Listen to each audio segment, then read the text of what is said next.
That's cool. But so one of the big things I want people to focus on for this evening in the back of their head is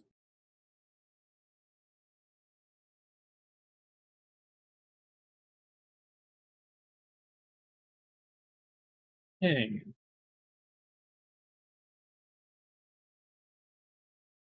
Feedback is absolutely king. You want to get feedback on your animation, on your well, I mean, if you want to advance in your animation and your art and stuff, absolutely, it's absolutely crucial that you get peer feedback or feedback from pros, feedback from teachers. However you do it, get feedback. You can use our server community here in Ethan Becker server. You can use my other smaller Discord community, or any other place you can get feedback. You can go to anybody you know and stuff. But try to get as much feedback as you can on your work from people, preferably from people who have a good eye, have a better eye than you. But here's the other thing: giving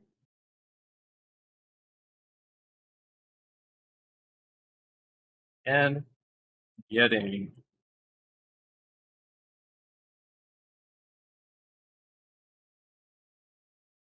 Feedback is king. That doesn't mean just receiving feedback. That means also giving feedback. No matter what skill level you're at, you can give feedback. If you see something that you can potentially offer a suggestion on or something like that, you might not see the way completely to fix it. If there's like an error you're kind of noticing or something like that in someone's work, or you see some way that they can kind of plus it, or if you have a suggestion or something, doesn't matter what your skill level is, as long as you stay humble, as long as you stay really, really humble, then and as long as you do not give unsolicited feedback, always ask permission to give someone feedback, unless, like, say they're posting it in a feedback channel or something that is very obviously they're going to be trying to get feedback. But always ask permission for someone before you give feedback. But it's very, very important. Why is that important? Because feedback is part of the learning process.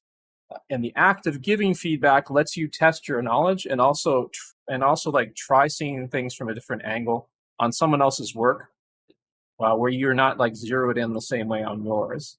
Not only that, but like for industries like animation, especially, but any other industry where there's kind of collaboration process, it's crucial that you learn how to communicate with each other and analyze each other's work, because you're all working together in teams, and exercising that aspect is something you definitely want to do, definitely early on in your art career. Get used to giving, not just receiving feedback, but giving feedback. So I want to definitely encourage people on this server and on my own server, and to give and solicit feedback, and give feedback to others if you see anything that you think you can help someone with, because you will reinforce what you're learning. Like the best way to learn is to teach other people. So I want people to very, very much this point, keep this in the back of your head at all times. So, okay, we got Comic-Con. All right, so a couple of things. First off, there's this kind of overwhelming list right here. I'm just going to touch on it for today. Today, our focus is on this thing called animation master copies. This is like my little scuff notes about things that I might want to mention during class right now. So we're not necessarily going to go over anything. I'm going to kind of break it down to a few simple things. Like feedback is king, very, very important. This is something that I'm kind of putting together. This is like a rough draft of, but basically, like, there's kind of like, if you want to advance in animation, there's kind of in learning animation, there's kind of like 4 phases and a level 0 right here, kind of related to these. There's kind of 4 phases that you have to sort of advance through for character animation. One is the basics. You get like balancing ball, wave principle, head turn, and stuff, like all the basics, exercise and stuff. Then level 2 is about like body mechanics, where you start getting a better sense of like the figure and how to make it move around with a sense of weight. You might be doing like sports and parkour stuff. It doesn't really have acting per se. It's more about like just like character dynamics and character movement. I probably put like animal walks in there, like quadruped walks. Quadruped locomotion. Actually, that would be in basics, I think. Like a quadruped walk would be in basics. But yeah, walks. Walks. Anyway, the level 3 would be acting. Acting can get super advanced. Like it can go from like basic stuff to like super advanced. But acting, of course, everything that you associate with everything that like screen actors have to learn, you essentially have to learn for animation. Um, and you have to, so you should study like the same stuff that like real actors study. This is something you get into after you've digested this stuff usually. Uh, but here's the thing: you can skip around and experiment all you want, but this stuff kind of builds on itself. Like if you're really well practiced the basics, then doing body mechanics is going to be easier. If you're well practiced with body mechanics than the acting, then like you're not going to have to think about this stuff because this stuff is much more intuitive, and you're going to get into the acting. But you know what? There's lots of people who have made entire careers out of like skipping out on this entire list and like jumping around. Like I've seen like there's lots and lots of people that jump right into acting where they couldn't like draw their way out of a paper bag, and they've been able to make animation careers. So I get like any of these things can be broken, but this is a good arc of progression for like if you want to work in the industry. This is a good arc of progression to try to follow, and this is usually how like the course progression is laid out in most animation schools. There's also level 4 here, which is like polish and X faster. This one I'm not going to really go into, but this is like the extra oomph, the extra juice and stuff on top of everything else. Stuff that they don't really, the stuff that can't really be taught in some cases, or it can only be taught at a very high level. And some of it is just kind of a summary of the mastery of the basics, a mastery of everything that came before, really effective use of the basics. So yeah, so I'm bringing this up because I'm going to try to set things up in the future so that I can furnish people with exercises that they can do at any level of their current skill where they feel they need to focus on, or where it can be suggested for them to focus on. So you'll have something that you can be submitting for feedback regularly, and you can be working on something and doing the next thing that would help you, and so on. So I'll try. I'm trying to rough draft this together right now, but basically, if you guys want to take the initiative on this, like feel free to kind of figure out where you want to start in something like this. Get some animation exercises and start submitting feedback. Get like the ball rolling. So we're going to get more into this because I'm going to very much encourage people in the coming weeks and facilitate in the coming weeks people making their own animated shots to get feedback on, and no matter what their skill level. And it would be really great if we in the future we're able to devote part of Model Sheet Monday into just like a pure feedback section, like maybe the latter half of the class or something, or like have a like maybe like bi-weekly or something like that. We have a feedback thing, or who knows. But this is something that I'm kind of rough drafting on. The other thing I want to mention, is level 0, draftsmanship. This is very important for 2D animators. A little less important for CG artists, but CG artists have their own version of draftsmanship where they learn how to pose puppets and have them feel real, But yeah, Glenn Keane on mastering animation. The first thing you got to start with mastering animation is your draftsmanship. Draftsmanship is your technical drawing skill. That means you're understanding perspective, figure drawing, anatomy, weight in the figure, proportion, all kinds of stuff. Like this stuff right here that you're seeing on the side here. This is examples of draftsmanship of a human figure. Like draftsmanship of human figures. It's a light, shadow, everything. So you have to have a good, solid understanding of draftsmanship. It doesn't necessarily have to be feature complete. You don't have to be a feature complete absolute master of draftsmanship to move up in animation, but the better you get at draftsmanship, the less you'll have to wrestle with it when you're animating. So the next phase is the technical phase. It's all this stuff, like about here, say. There is some technical stuff involved with acting, but mainly the technical stuff is the basics and the body mechanics. This is more. So this is where it starts getting the act. This is the phase 3. This is where you start getting the acting. Things get more personal and artistic. You start making artistic decisions and acting choices. You start drawing from your own personal life to like your own personal experience and your own personal emotional connection with the character, of drawing on bits of your own life and your own experience. And another thing that Glenn Keane said is that he learns the most about animation when he's not animating. He's just experiencing life and doing things that don't have anything to do with animation, because he's able to draw from those experiences and bring them into his animation. I think that's true of good art. So like there are going to be times when you have to come up for air from the snorkel and experience life to enrich your art. So that's a lot of stuff. But remember, feedback is king. If you get a little overwhelmed here, feedback is king, and just know that like this stuff we're going to be going over more in detail in the coming weeks as I kind of develop this sort of thing. But I wanted to give you an overview of that. So a couple of things I want to mention real quick. I'll touch on them really, really fast.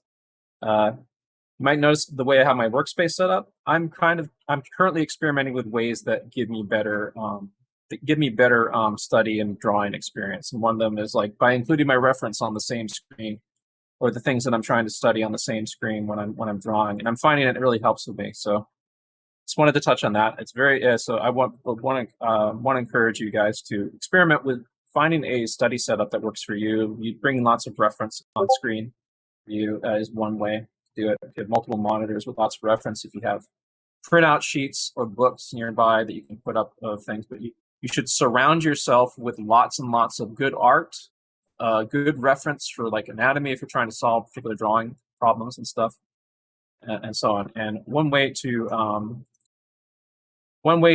tool to really help with that is this program called PureRef, which I've just linked in chat. Let me see here. So here, I'm going to share this with you. This is a PureRef file that I made just a few days ago. Actually, no, just yesterday. Did I make this just yesterday? No, it had to been like I think I just made this yesterday. No, Saturday. I made this Saturday. But then I played with it some more on. But anyway, so I'm going to give you this entire PureRef file. You have to download and install PureRef. It is PureRef is a piece of software that lets you yoink images from the internet and like make them into mood boards and export them into folders and stuff. You can export them as a mood board in a single image, or you can export all of the images that are in the file into a folder with each individual image file, which is handy for me when I use this tool all the time for creating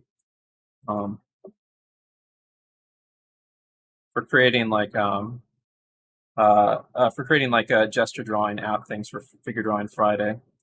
And in fact, I'm using that right here. That's up here, QBrush, Gesture Drawing 3.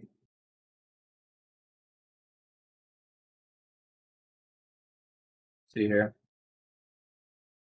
Here's the program. This one is not free. This one's PureRef is free, but QBrush, this little kind of time pose tool right here, is not free. I have it set to 8 hours because I'm just kind of cycling through the image. But I could do the same thing with PureRef here if I wanted to put that in the corner of the screen. And I could have multiple instances of PureRef open. There's a lot of flexibility with this app and stuff. So that's another useful tool for solving the issue of, you can also set it to be always on top, solving the issue of like having your reference handy and near you at all times so you can refer to it. And I can easily flip through this to find other things to stimulate me to try different stuff and practicing and so on and trying to learn from it. So yeah. Then next thing, I want to remind people of the existence of Sakuya. Sakuya is a wonderful, wonderful website that lets you search for mostly anime, but there is a lot of Western animation here too, especially more recently. But this site is where you can find and download clips of animation to study if you want to do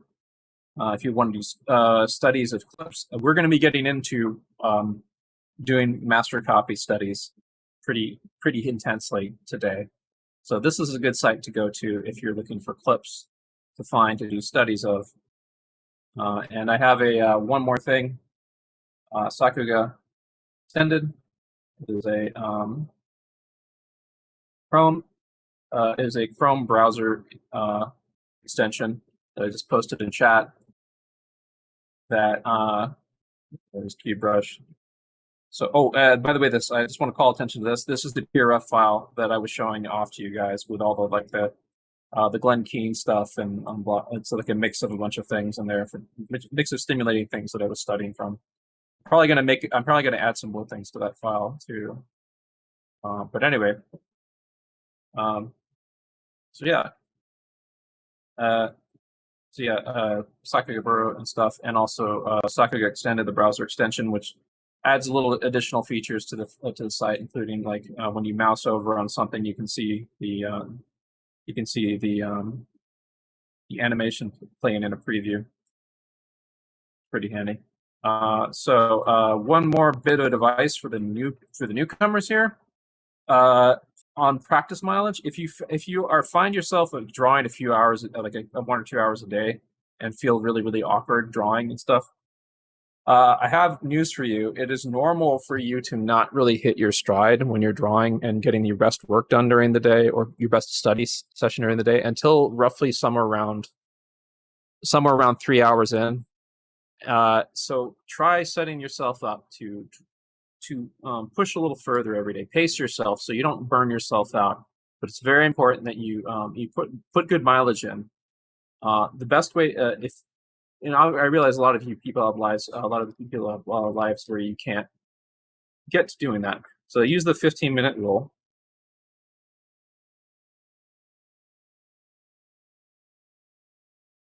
If you can't get in your normal amount of drawing every day, or if you don't feel like drawing, try to sit down and get at least 15 minutes of drawing. You can at least triage the situation, so you're not backsliding. Art is like skateboarding. You got to practice it every day. You got to practice it every day to make it intuitive. And if you miss practice days, you see it. You see the difference if you're not practicing every day. I'm currently working on pacing myself to practice every day. I put in a huge amount of practice over the weekend, and I've been having like stop and go with my energy levels and stuff, with managing my energy levels so I can get in the effective amount of practice that I can in every day. After this session is done, I'm going to be getting a lot more practice mileage in. Oh, there's NDA stuff under this that I can't show. But I got some warm-ups. I got some pretty poopy warm-ups in today. But yesterday I was starting to make really good advances and stuff. Like I did this, for example. I was trying to mimic this. Right, I'll get into who this guy is briefly. As we start to outro to me letting our guests take over. But this was a lot of the mileage that I put in yesterday. I got some. Check out this figure. So you see how like awkwardly the legs are right here. They're a little bit better here, and that's because I got What is the thing you should remember in the back of your head today? Feedback is king. This is feedback from a friend of mine who is way fucking better at anatomy than me, who did a draw over of my work, and that I was able to then use and learn from. So yeah, feedback is king. Try to get feedback when and wherever you can. So there's a lot of other I hate that fucking pan there. That one's proportionally kind of fucked up. This one, I was kind of vibing with some Glenn Keane drawings to make something a little more gestural, and then as you can see, I was like starting to hit a pretty decent stride. I'm not where I want to be yet, but I'm making progress, and I'm going to keep building on the momentum that I've been building. Here's a study, actually, of one of Glenn Keane's drawings. There's some proportion issues with the hands, but this is a pretty fun sketch. And yeah, It's all about confidence building. You got to get in mileage every day, and you got to build on what you're learning every day in order to get your momentum and your confidence going. So don't want to put a huge amount of pressure, especially on the new people here, because you want to take it at your own pace. You don't want to burn yourself out. You'll find that you'll have more of an appetite to do more if you are careful about pacing yourself out and strategic about how you practice, and know when the cutoff is for you to take a break. So yeah, a lot of this stuff is really overwhelming that I'm going over, but I hope that this is stimulating for you folks before we get into the main thing that we're going to be focusing on tonight, which is animation master copies and studies, which has generally been the ethos of this class, but we kind of wandered away from that for a bit. And on that feedback for animation thing, I may actually make a new class section for that of some sort, but I'll figure that I'm still figuring this out. But for today, we're focused on master copies and studies. And of course, what is the other thing that we're focused on? Giving and getting feedback. Feedback is king. So even on your master copies, it's a good idea to submit them for feedback. So master copies. Your master copies, they can be casual. You can do them lightly. You can dip your toes in them for fun. You can do them modestly, where you have a little bit more intense, a little bit more involved. You're trying to get something a little bit more accurate to like what it looks like in the show. You can do them intense, where you really, really dig in. And in fact, intense is what is actually related to what our guest is going to share with us. They did a really, really intense master copy where they did a character swap for the study. Also, in addition to this, there's a trillion different ways to use master copies of existing animation. You can do a specialized one where you're just focusing on one particular thing. Like, for example, I've seen ones where people just animate the effects animation or parts of the effects animation, or animate one of the hands or something like that, or they're trying to learn a particular thing from that thing instead of reanimate the whole thing. Or but they can be original animation where you create an original piece of animation, kind of riffing off some of the ideas that were in the thing that you saw. Or it could be entirely original. You could go off on a completely different tangent from where it was. But yeah, there's a trillion different ways to use master copies of existing animation. And I do want to say it's important to do master copies. It's also important to observe from life, observe from live action, and bring in your own personal experience for your reference as well. But today we are focused on the act of doing animation master copies. And once again, feedback is king.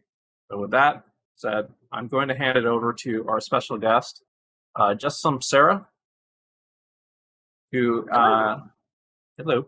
So I'm going to put on screen what they did. And Sarah, if you are able to and would like to stream your screen, feel free to, and then I can pass off the torch to you. Or otherwise, I can act as a caddy for you, and I'll put on screen anything that you need me to.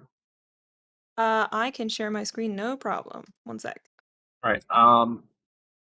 One more thing before I go, I want to say, kind of related to before I touch off completely with Sarah.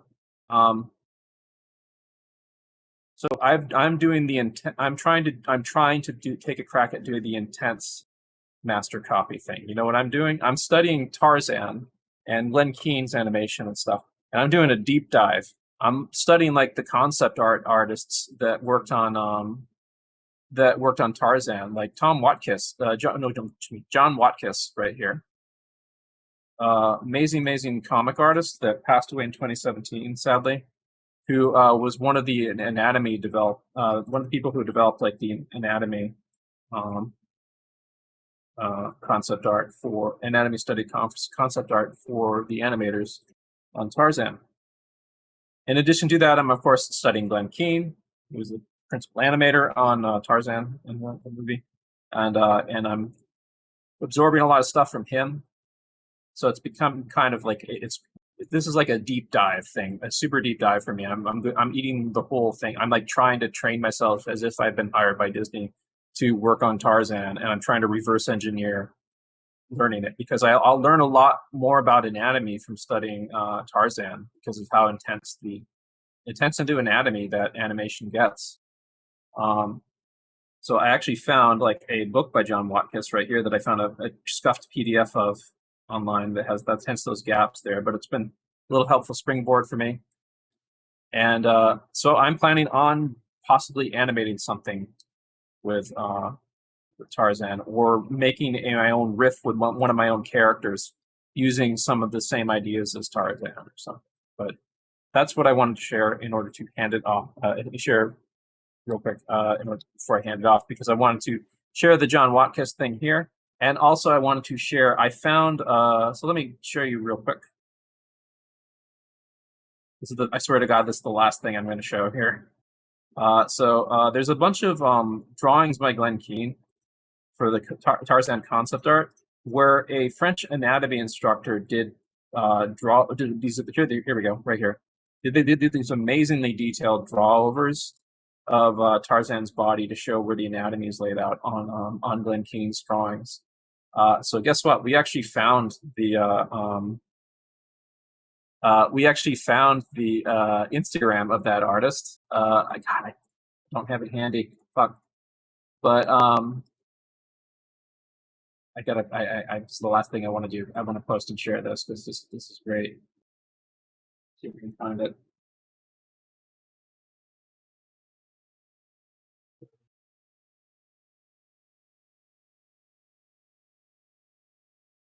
To me.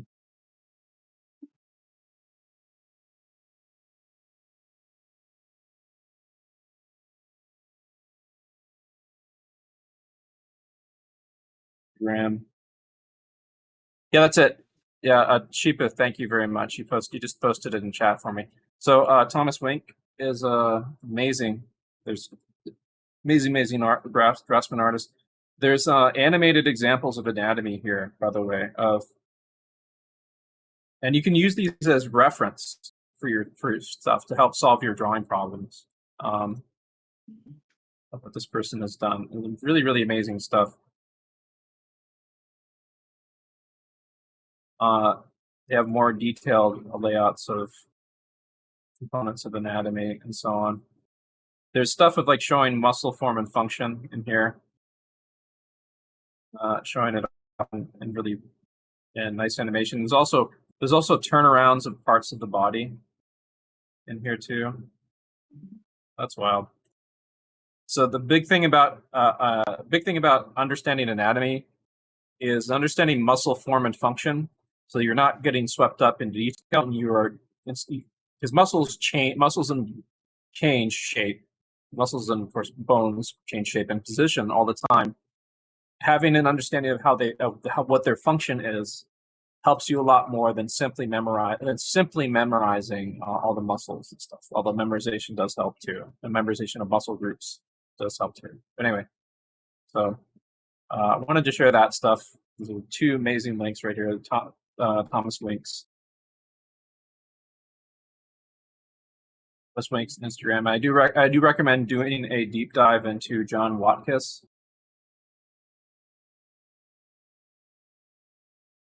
The Google image search of his work is really phenomenal. Check out.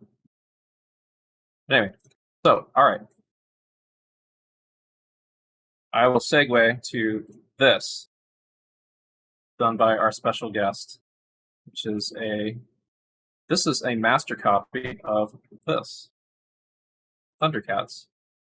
And they did some interesting prep work, which they'll be happy to share with you. Now I'm officially handing it off to Sarah. I'm going to shut down my stream, and everyone turn your eyeballs over to Sarah's stream, okay? Yeah, you're a braver man than me. Tarzan's hard. I would not want to endeavor master study with him.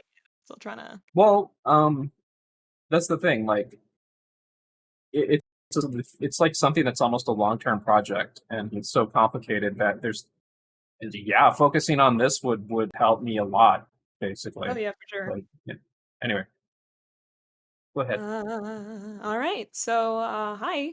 My name is Sarah. I'm a 2D animator and cleanup artist. I'd been working as a 3D animator in games since 2017-ish, up to last year before I quit my job to pursue 2D full time, which is where I'm at now. I'm just gonna try to walk through the process of how I made the study. I didn't exactly rehearse this, so please bear with me. And feel free to chime in if anybody has any questions. So I have the file open. We can go ahead and have that in the background.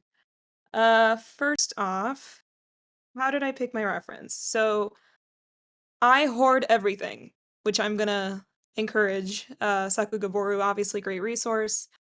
I have folders upon folders upon folders of reference. I have favorite Sakuga. I have a master studies like playlist of shots that I know that I would like to maybe try breaking down. This guy was in here for a while. The whole shot is longer. I just picked a little segment up front because obviously 247 frames way too much.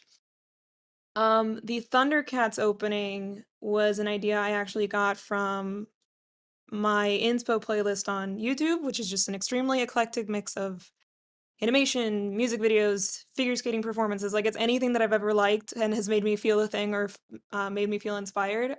And I will very commonly recur to that playlist if I need ideas. And the OG Thundercats opening just happened to be in there. And when I hit shuffle, I got the opening. And it was a great, like, little serendipitous moment of like, oh, this is actually perfect. Like that opening is obviously super rad. And it was, I believe, outsourced to a Japanese studio, so it's practically anime if we're being religious about it. And I picked Kurama just because I love Yu Yu Hakusho. I love Kurama. He's a polite boy. He likes flowers. He probably has a good credit score. Like, love that guy. Uh, don't quote me on this, but I found out recently that the animation that was done on Thundercats was done by a division of Disney, and was based in Japan. That Really isn't that interesting. wild? Yeah, I had no idea. it's Division of weird. Disney Like in they're Japan. not really called Disney. It was very strange. Get They out of essentially here. were like Japanese version of Disney animators, more or less. But Wow. they're now defunct, sadly. Deep cuts. All right. Let me pull up. Aside from hoarding a lot of just official art, which is always great to recur back to. I also managed to snag his sete, which I did find online. Some of them are higher quality than others, but obviously stuff like this, great resource. And I did a breakdown of these Can you resources. explain for what Satay is, by the way? Mhm. Can you explain My what what? Satay is? Satay. Can you Oh, explain what sete, Satay is for yeah. folks? Sete is the Japanese term for model sheets.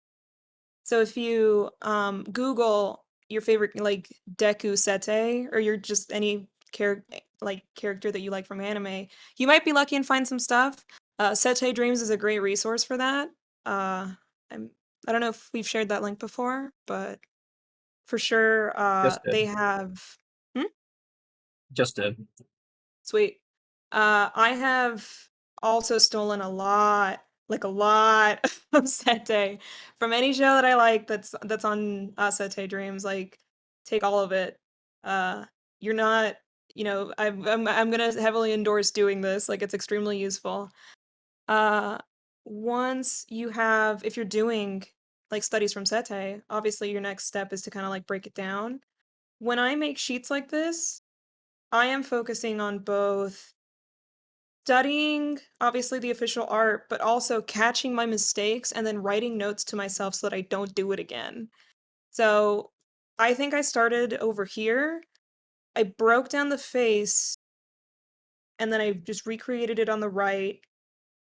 And then after overlaying them on top of each other, I caught like I messed up on the hair. So I made myself a little note like, okay, so this top fringe stops at around here. And now I can like refer to that whenever I'm drawing the hair. Any sort of notes on this page are mistakes that I made or like stuff that I want to remember that I know I'm probably going to mess up at some point. Um, write notes to yourself, very useful for sure. So that This mannequin that you're was using there mhm. to break down the figure, for the newer people there, like the style of mannequin that you're using there, is there any resource that people can go to for learning that thing, like the way that you're kind of breaking down? Because Mannequinization. this kind of mannequinization I've seen show up a lot in a lot of like anime stuff. I think that I didn't actually refer to anything when I made this one. I think Proko has a pretty good video on like mannequinizing the human body that I have watched more than once for sure. Um, but this kind of mannequin is really straightforward. It's mostly just tubes. I think you're right in that anime tends to use this kind of shorthand a lot. Yeah, Um, he might have just absorbed it just out of matter of course of studying a lot of anime. I think so, yeah. Like The I truly proportions of just the face, for example. I truly just drew over him like this official art over here, and then and this guy Like no, obviously. you like notice the way that the eyes are sitting on the head sphere. You mean up here? Yeah, like that. They're actually resting below like the center line of like the head sphere, basically. Oh yeah, the Which is something that typically yeah, that that's usually which, it won't always line up that way because you know classically if you divide that the Loomis head like if you chop it in half it's the brow line. A lot of them will have the eyes like the top of the eyes hit the brow line if the eyes are really big. Kurama happens to be like a yeah. little more responsibly proportioned, I guess. And his brows do end up on the brow line, so that's great. Makes it pretty straightforward. Um, interesting that this little cross this ended up helping me a lot. Like I noticed once I broke the head down that this cross section of the midline and the sphere, like right there, is gonna be the tip. And then it goes back, like right on the sphere line. So that was a neat little like, okay, cool. That makes it really easy. Added some obviously the shoe, the clothing folds, anything that's going to be helpful to you. Like if you know how you usually draw and what you struggle with, like drop anything in here that you can recur to that's going to help you out during the process. And like obviously I did just a quick little like, all right, I am I gestured out a pose and then I tried to make it look on model and I was like, all right, that's enough. We're good. We're good to go. If you want to do more than one, obviously you're encouraged to do as many as you want. I kind of knew by the time I had broken everything down that with just like this one practice round, I was kind of ready. And this sheet was just open at all times when I was working on this. So like I was looking at it constantly. Super useful. And for a lot of you who aren't this advanced, you don't have to necessarily go this intense. If you if anything, you should try to pick one particular area that you're really gonna like practice on the most. Like for example, you may leave off the clothes and you just might do like a shorthand gesture of the figure, or you might really try to mannequinize the torso, but not much else, or something like that. Like For sure. yeah, it's however you want to break it down at your own pace, basically. hmm that's always my rule. It's just like whatever is useful to you. Uh, let me see. All right. I can sort of I think I can just walk through the work in progress shots now. Let me see. Okay, so um I have I was gonna say Play Blast. That's an old habit from when I worked in 3D. Like I still call them Play Blasts, but yeah. So this was my first rough key pass. It's just keys. So that's how I started. I just kind of picked whatever pose. This shot is extremely motion based and it was very heavy on the tracking of body parts throughout space. So I knew that for the first rough key pass, I just wanted to make sure everything was placed correctly, and that if I was going to add keys in between the if I was going to add in-betweens in between the keys, they were all going to be able to flow accurately. And you might have more intuition for that process if you're a little more advanced, but the process it's basically just you look at your shot and you kind of like pick your road signs, you know, from here to here. And this is right before it starts moving in another direction, and then it kind of stops there, and then it goes over here, and then off you go. The only reason I went this detailed for this part was because I knew I wanted to add a little loop at the end, just for like the drama of it all, where kind of the hair flows in the wind. You can see some rose petals coming off. So this was kind of a reminder to myself of like, we're adding this extra element right at the end there, because this shot actually keeps going. When you do like these individual frames, do you usually like to start with the head? Like Good the question. ones that have the head in them anyway. I think it depends on. Yeah, I think I do usually start with the head, but it also depends on like what the focus of the shot is. Yeah. Um, like if the money shot is he's holding something or whatever, then sometimes I'll start with the hand. But yeah, typically the head is like rule of thumb, a good place to start. Yeah, not least of which because you can use the head literally to measure the rest of the proportions of the figure off of. And that's definitely very so. Special note, class. Watch your volumes. Like put that up there in the back of your head along with feedback is king for this evening. Watch your volumes. When I say watch your volumes, there's a tendency in animation uh, for like when you're like really pushing gesture or you're trying to like dial things in or something like that for like stuff to grow and shrink unintentionally. Yes. So check your volumes. Adjust if a character looks like they're starting to grow or shrink, or if part of the body's starting to get out of proportional whack in a way that is not helpful for the scene. That is obviously like an error that needs to be fixed. Then as opposed to like exaggeration where it's like a smear frame where things are stretching out or something like that, or if it looks cool for the warped weird perspective, some JoJo shit or something. If something needs like check your volumes, check to see if the character's proportions are on model. Check to see if the character is growing or shrinking, and it's okay if you like let that wander every now and then, as long as you reel it back in. So always be checking your volumes. Check your volumes. Check your volumes. Commit that to memory. Check your volumes. Yeah, for sure. I think that for this part,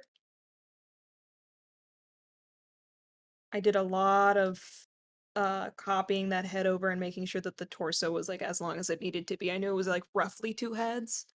And I think that if I wanted to get extremely nitpicky with these, like some of them are a little long. I could have probably done like again, if I wanted to be really nitpicky, done another pass and like made sure that every single frame in this motion was like completely proportionally accurate, but I knew it was like flowing well, so I wasn't gonna be too hard on myself. But here's your mannequin. For this shot, because it was so like he's moving in space like this, and he's also growing in size because the camera's getting closer. This kind of like mannequin shorthand was really helpful because I was able to track my joints. The knees and the elbows were great like anchor points as far as keeping everything like pretty proportional and correct.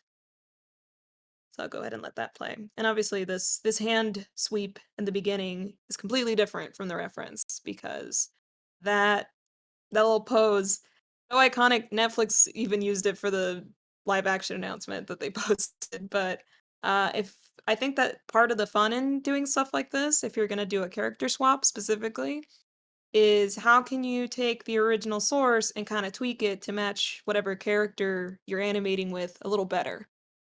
So I knew that this was like kind of an iconic Kurama pose. So I went with this instead. And this whole section was like, I have a photo of my hand in every single one of these poses. And it really paid off because I think it works. It was pretty successful. But yeah, if you need to take a picture of your hand every time you need to draw a hand, I think that's fine actually. Don't feel bad about it.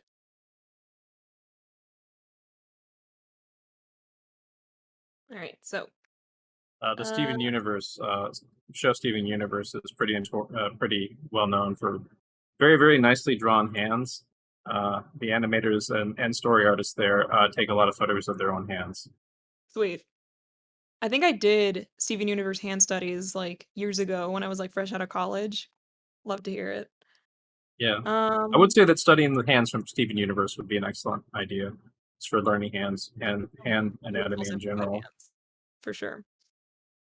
Yeah, this one is just another rough pass, but it has the additional hair. Like I started with the hair for this section, and every single piece of or like section of the hair is its own loop. You don't have to be this crazy, but it helped me to like break it down. I think I started with the bangs, and the bangs are like 4 frames, and then I went up top with the fringe, and then the fringe is like 5 frames that I then sort of half looped at the end, and then I did the front fringe, and then I did these guys in the back. Again, you don't have to go this intense. This is just me. Um, and the little mutton chops and the big swooshy hair in the back.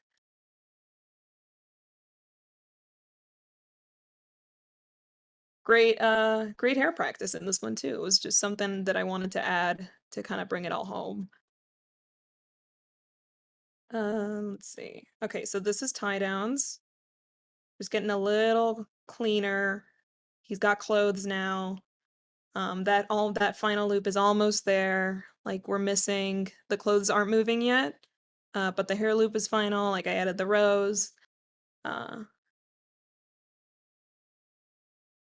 we've got this additional cleanup pass.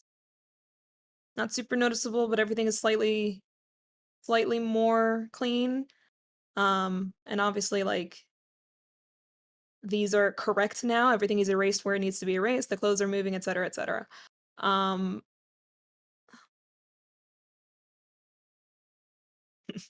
I did a good job.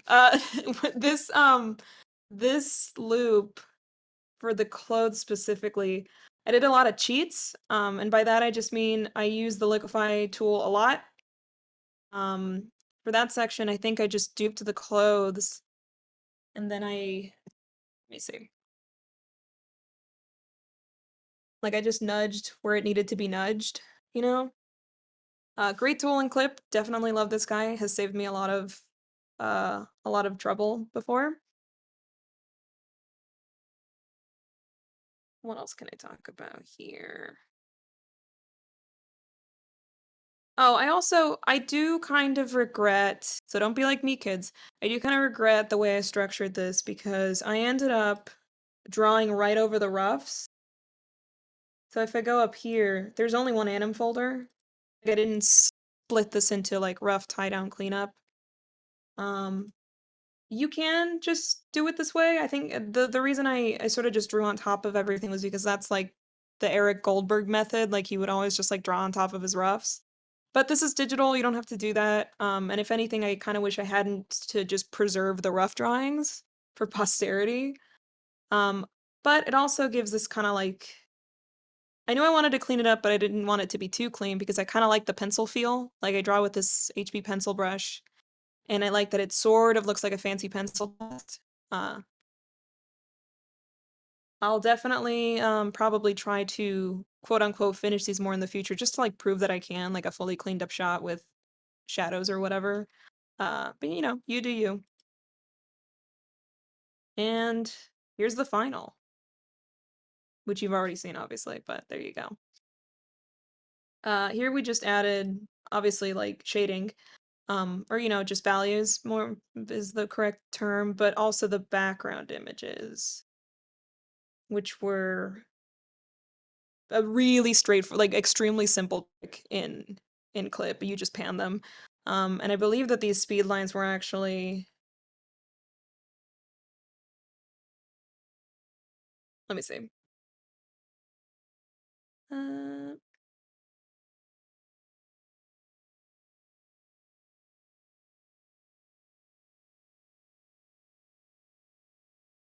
I forget where my tools are. Okay, here's the object. Move object. It's just it's a watercolor image that I took from the asset store. I stretched it up a lot and then I added motion blur to it. And I just made a big long rectangle and then I had it pan down. And that was it. Super easy cheat speed lines. These were also just watercolor backgrounds that I got from the clip asset store. And you just, you know, set some keys, have them move. sort of match the ref. All good. It makes it look really fancy, even though it's like pretty easy. These frames were also just, let me go up.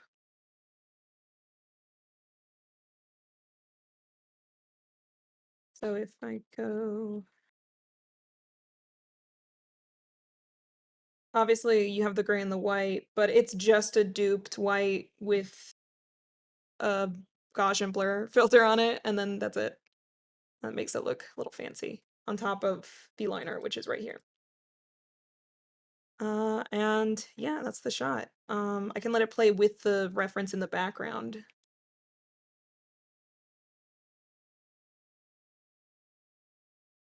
So that they kind of go side by side.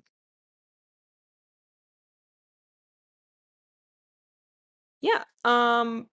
When I was doing this, I also made sure to write myself notes, just anything that I learned, anything that I thought was cool that I wanted to save for posterity. One of my favorite tricks in this was this frame.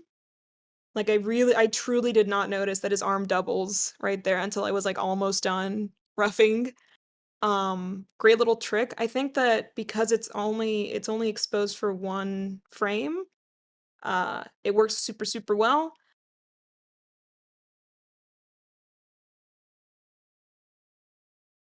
Added some, like, I went a little goofy with the rose there, but I think it works. It's a soft surface, so why not? Uh, yeah, that's kind of it. I learned so much doing it. When I posted it, I was really proud of it. I don't think it did okay numbers, which is fine. I think I posted some like flags, and the flags actually did better on Twitter, which just goes to show the algorithm is whatever. You can't get too hung up on that. Obviously this was like way more work than those, but uh, it is for sure a great exercise to do. That's kind of my 2 cents. Do you have any other questions for me or? Um, yeah, I kind of have a question. So when you do the copy studies, are you copying the exact timing of the original animation, or do you do like your own timing but keep the flow the same? Good question. I adjusted based on my needs, and by that I just mean you can see that the original. I ran the reference footage through a frame spitter. It just spits out frames. I imported the frames as its own sequence in clip so that I can just have it here. Um, these were adjusted a little bit. Like this one frame, I think was originally only held for 2. I moved everything up a little bit because I knew I wanted to like hold on this pose for a little bit longer. And some of these, when I found that they were slipping, like zipping by a little too fast, like I adjusted the exposures. And it's obviously really easy to do that when you have all your frames right here. Like I can just grab them and move them. You're creating a new shot, but you're also copying something to learn. So if you want to make adjustments, like obviously you're free to do whatever you want. Does that answer your question or? Yeah, it does answer my question. I was just curious. Thank you. Sweet.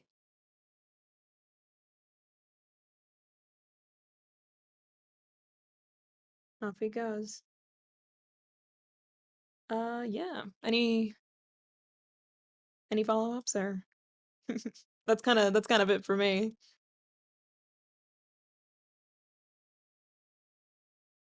Um, well, this is just more of a general. I'm not sure if it would also apply here, knowing that you were just like using a reference, but how do you allow your animation to like not look so like floaty in a sense? Sorry, could you repeat that? I said, how do you allow your animation to like not look so floaty? Not look so I'm sorry, I don't like not look so Floaty, what? Guilty? floaty, like Oh, floaty. I'm so FLOAT. sorry. No, that's fine. Um, That's fine. how do they not look floaty? Well, I mean, floatiness just comes down to spacing. When something feels floaty, it's because your spacing is really even. You need to like really hit those key poses hard. Like in something like this, for example, because it's an action shot, like you really want those big changes in spacing. Like that's pretty big. And that's like 4 frames or whatever. I think a better example is over here. You're kind of holding the bit there, and then it goes whacha. Like that's fat. Like floatiness is just a symptom of very even pacing. You have to pick your extremes, you know, and there are good rules of thumb as to how to move in and out of your key poses. You can favor where you're going instead of where you were. That's a piece of advice that I got at my old studio that I always kind of hold on to. Things tend to accelerate out of poses pretty fast if they're motivated to. Um, but yeah, there's no big secret. It's just check your spacing. You know, you can just run some general diagnostics there. Okay, thanks. Yeah, no problem.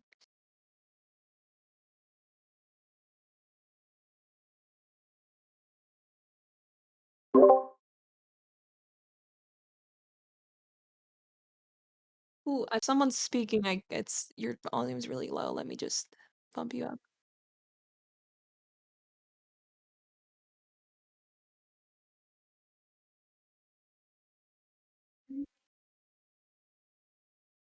Mm-hmm.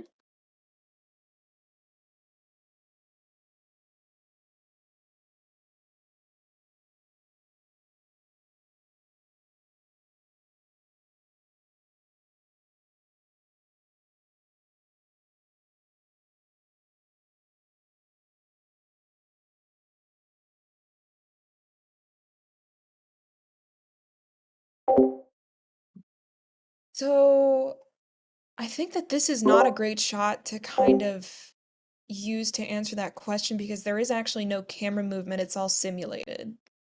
Like if you are animating a shot where you know you want to move your camera in it, you would actually try to make like a really, really big canvas. And then you would create a camera folder. This is in clip, obviously. You'd create a camera folder and then you would move this box within that canvas. So like this safe box would always be these dimensions in this size if you were animating like at typical resolution like 1280 720.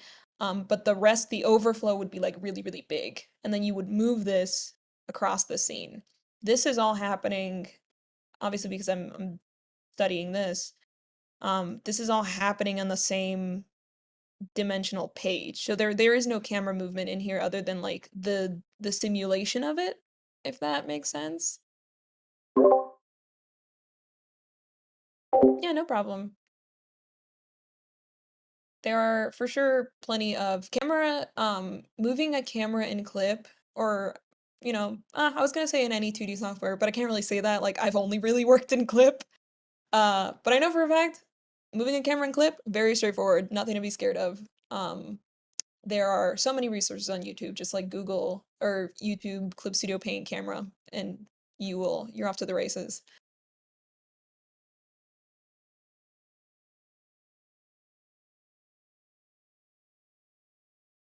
Um, Hi, sorry, do you have a place where you post your work by any chance? My Twitter for now. Yeah, I'm mostly active on Twitter, right? Thank you for asking, by the way. That's very nice of you. I'm mostly active on Twitter right now. I have an Instagram, but I never touch it. Instagram is kind of exhausting, or at the very least, it doesn't super agree with me as a platform. And I do still have my old Tumblr account, like high school era baby. But yeah, I post my stuff on Tumblr as well. But if you go to the tweet link in the classroom chat, like I think all of my like recent work is for sure on Twitter.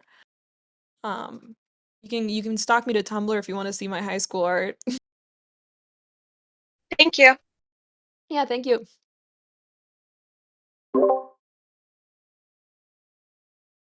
Yeah, shoot.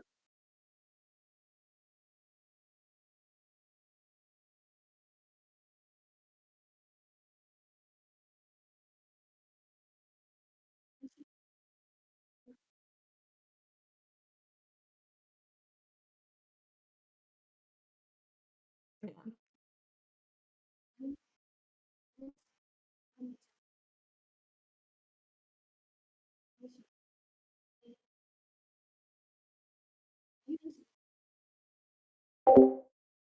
That is such a difficult question, mostly because this stuff is so, I was gonna say flighty's not the word. It just kind of changes on a dime, you know? Like the second somebody up top decides to change how the algorithm works, like everything kind of changes for a platform. I also struggle on Instagram. I feel you there. It's not my preferred platform. It is really prioritizing video right now, but not even the kind of video that like Instagram really wants to be TikTok, so it's prioritizing reels and like progress of your animation. So that's kind of an extra layer of work having to document your process. And if you're like me and you love being in flow state and you're really protective of your flow state because I know I want nobody interrupting me when I'm really in the zone, that's frustrating because I don't want to have to stop to take my phone out and record myself just to create content. I am also not the best person to ask in terms of social media just because I don't really have a huge following. Um that's partly my fault. Like I don't put as much effort into my online presence as I probably should, especially for someone trying to go solo. Um I do like Twitter as much as it's easy to make fun of the bird site. I like it because in order to have a healthy Twitter presence, supposedly, like this is, if you this is articles on like how to Twitter, you need a certain amount of activity.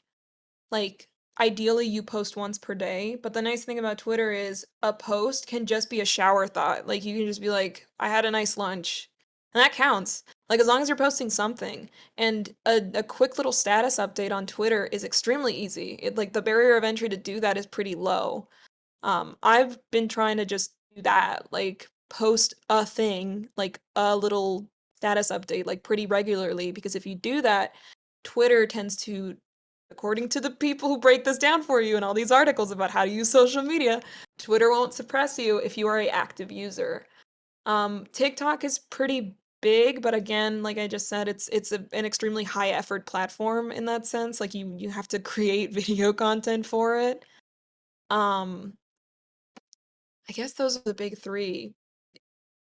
But, I can't really give you a solid recommendation for social media because I think that landscape is pretty hard to navigate right now. And I'm not even the best at it. Uh, you know, Google's your friend here. I think if you can just do some research into the platforms that you're interested in, you can make anything work for you, like if you're consistent enough.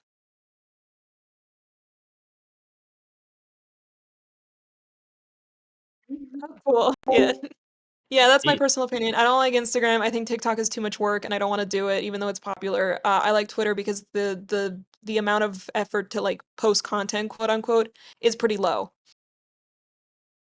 So, with all that said, I think we should both cooperatively go over essentially what is a homework for folks, and not only that, we should start leading people along in drawing together a little bit. What I think we should do is I think we should do a little model study or a little animation study right now.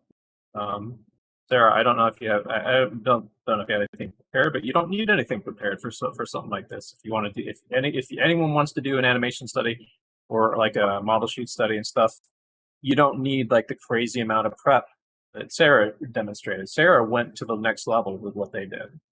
You can really casual ones, like just grab one and go and stuff. You can grab a neat clip that you found randomly on Sakuya and do a study of it or something. You can just like draw like a few of the frames of it or something, or you can frame by frame it and try to copy it on a gesture form, or you can do drawovers and stuff. You can do drawovers of model sheets. You can try to break down and understand a model sheet. You can do what I've been doing, where I'm kind of immersing myself in on a lot of like videos of Glenn Keane talking and showing how he draws and digging through this concept art. If you want to take that, if you want to take it further, like I did.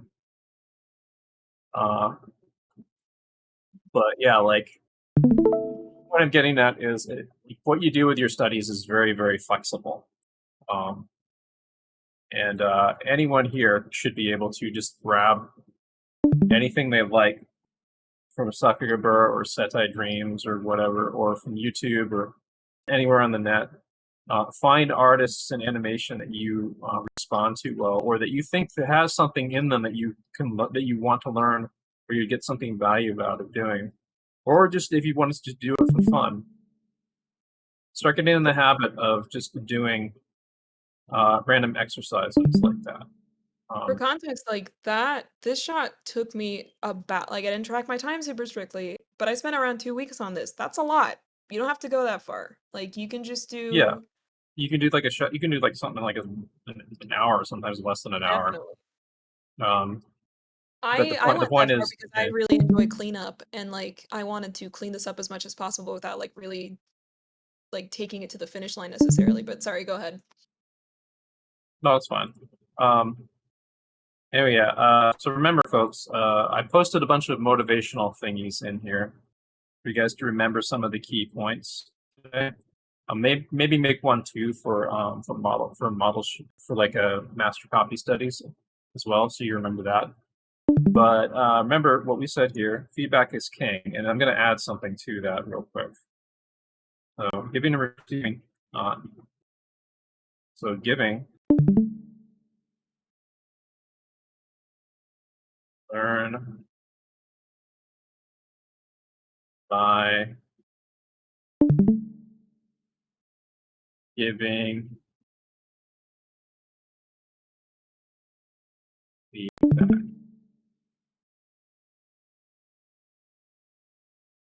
Actually, I don't need to put that whole thing. I just put learn by giving and getting feedback.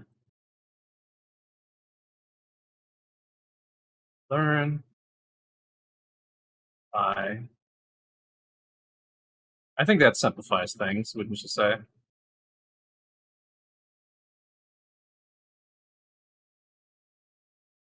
And I'll add at any skill level. Be humble. Maybe let's put that in there. Stay humble.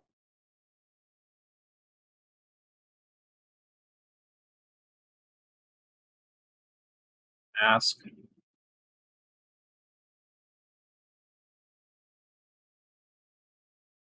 permission.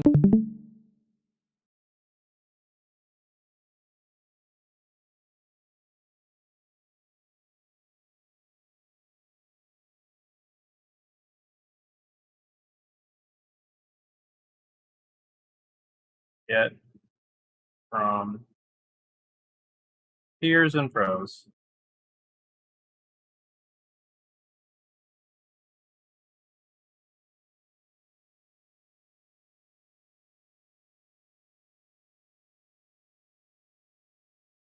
Need I of others. Little tidbits and stuff. So you need the eye of others in order to improve. You should get feedback from both peers and pros. Obviously, you want to weight. You want to weight what you do in favor of the pros, like with the feedback you get from pros. You want to use your own judgment when you get feedback too. So like sometimes the feedback may potentially be off base. More often than not, you should generally defer to like pros when they give you feedback and use the feedback they give you because they're coming at it from an experienced perspective. Yeah, feedback is king. So that next one is when you're to fix animation from growing to shrinking, getting in proportion, always be checking your volumes and fixing them. When stuff grows or shrinks, blah blah blah. Very important right here. Your rough animation's volume should be on model. Now, what do I mean by that? Well, let's see here on Sakuya Buru.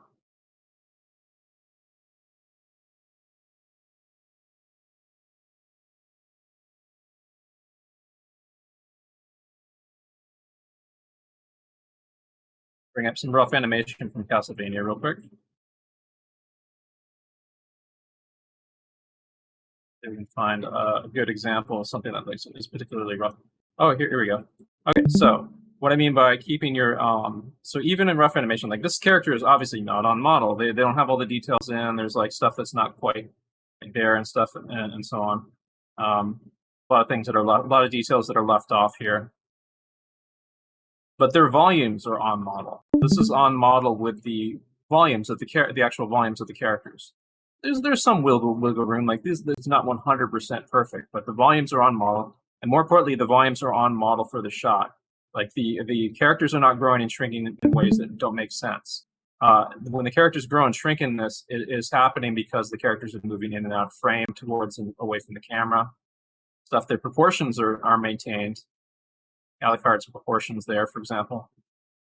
You can measure his head. You can measure off his head there, and so on to check. But yeah, when you're doing your rough animation, it can be the other stuff can be off model, but you want to make sure that the character is on model in its volumes.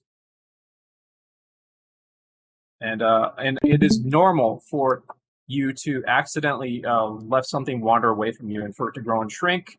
That even happens to pros. The thing about pros is pros are usually better at noticing and catching and fixing it when it happens.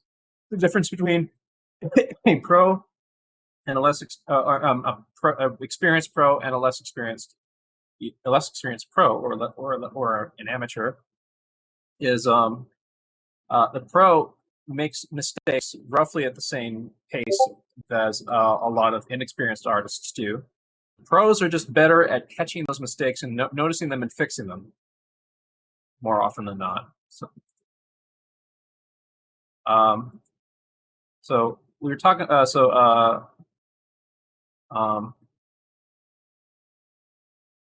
Sarah mentioned a flow state that they get in when they're doing art. Art is like skateboarding.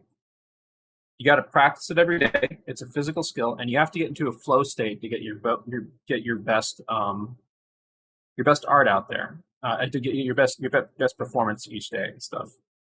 Remember, like when you are doing art, you're exercising your arm. You're moving your arm. You are also exercising your coordination, your visual memory, your arm strength. There's lots and lots of little bits and pieces and stuff that become second nature when you're practicing it. The same way as if you're skateboarding. Imagine if you are a skateboarding pro and you stop practicing those sick tricks that you do like whole crazy rail grind, jump, whatever, kick flip, backflip, or whatever. I don't know skateboarding tricks, but I'm just giving as an example because like in order to pull those off in sequence without really thinking about them and just making it intuitive, you got to practice it every day or you lose it. So keep that in mind. There are times when you have to step away from doing art to take a break and prevent burnout, but try to pace yourself so that you can sustain doing this every day. And build yourself up and set up your life so you can devote more and more time to doing it if you want to get good at it. Oh, it's the wrong thing. And on that, there is the 15-minute rule and the 3-hour rule. 15-minute rule. Can't draw much for that day. Draw at least 15 minutes. But if you really need to step away, that's okay too. You don't want to burn out. Then there's the 3-hour rule. The 3-hour rule you can use for study sessions. Like the reason why the 3-hour rule is the 3-hour rule is because for the first hour you're kind of warming up. Second hour you're still kind of warming up, but you're getting a little bit more tuned up. Third hour is usually around the time your brain starts to really like click, and you're starting to like learn stuff. That's usually when you do your best learning, around like the third or fourth hour. This also happens during a workday. When you're doing a workday, you often don't have any time to warm up. So artists often have to find ways to kind of build their warm-ups. Like professional artists have to find ways to build essentially what amounts to their warm-ups into the work that they do for that day. They might be able to do some prep sketches before they start something like for 15 minutes or like a half hour or something like that. Or maybe even before they start work, they might like fill the page with drawings or something. But a lot of times they have to just jump right in and do it. And then they have to essentially like use this, but on the fly in the job. And then, of course, a lot of artists, they kind of feel like their drawing day doesn't start until they get home and they're able to start drawing for themselves. And then they do the 3-hour rule at home. But keep that in mind. If you're wondering why am I not getting good drawings? This sucks. Why am I not getting in the flow state? It takes a while to get into that. And you got to put a lot of hours into it. Usually, it's depending on how you're going during that day. Like you'll surprise yourself. Like you will sometimes have days that start out poopy, and then somewhere around like hour 4 or 5, like oh wow, I'm like you have an epiphany, and like stuff starts to like really clicking, and stuff starts to feel feel effortless. Um, Try to set yourself up for that. It's gonna pace yourself. Don't try to bite off more than you chew. Don't take breaks.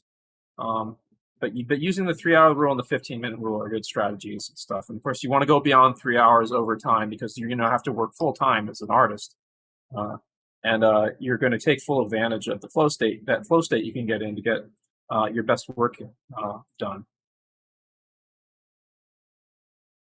Let's see what else. I think that was it of those. Let's make one from model sheets.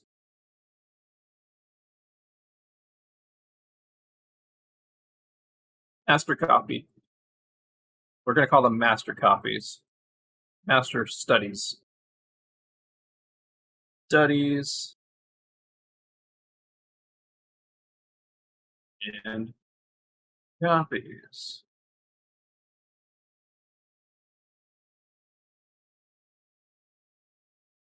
And be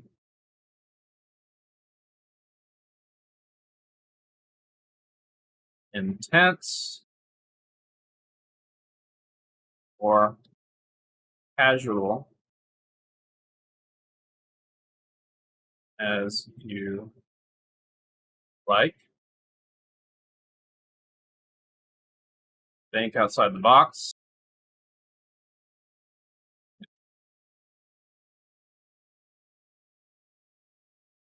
Box.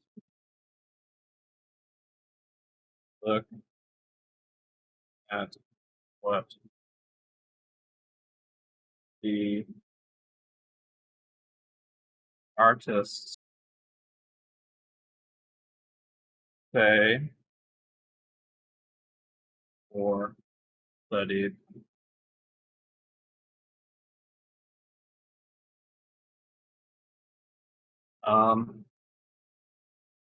And okay.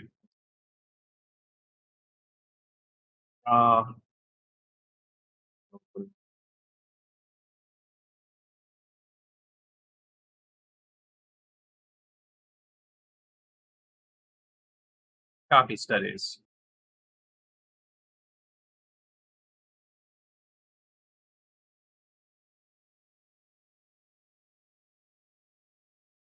Character replacement.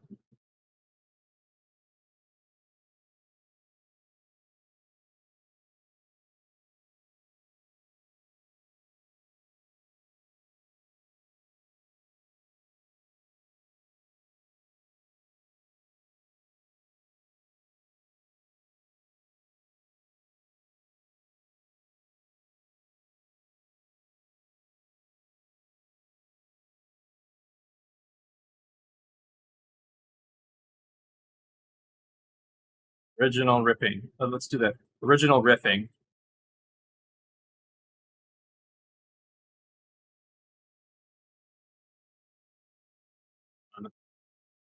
Same.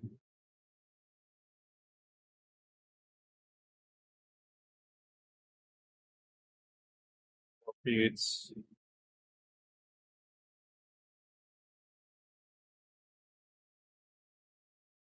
And clubs.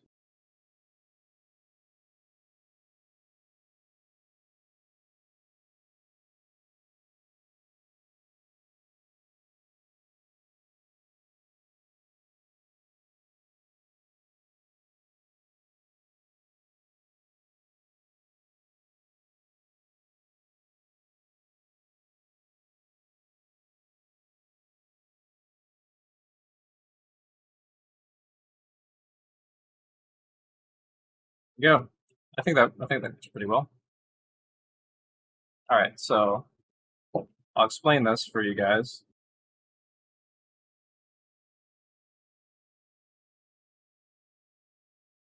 Then we'll get started with some drawing. So, what I mean by this, I mean,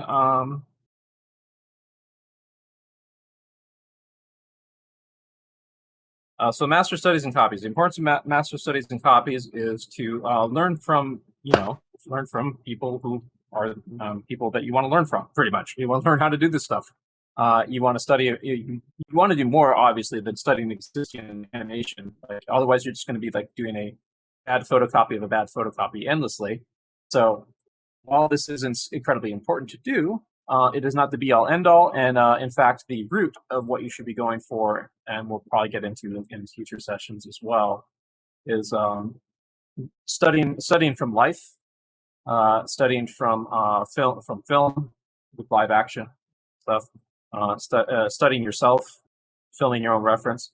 But that we'll save that for another topic. But you can creep some of this in here. You can get reference like that. That kind of might adjacently help you with your study efforts, if you like, when you're doing master studies. Reverse.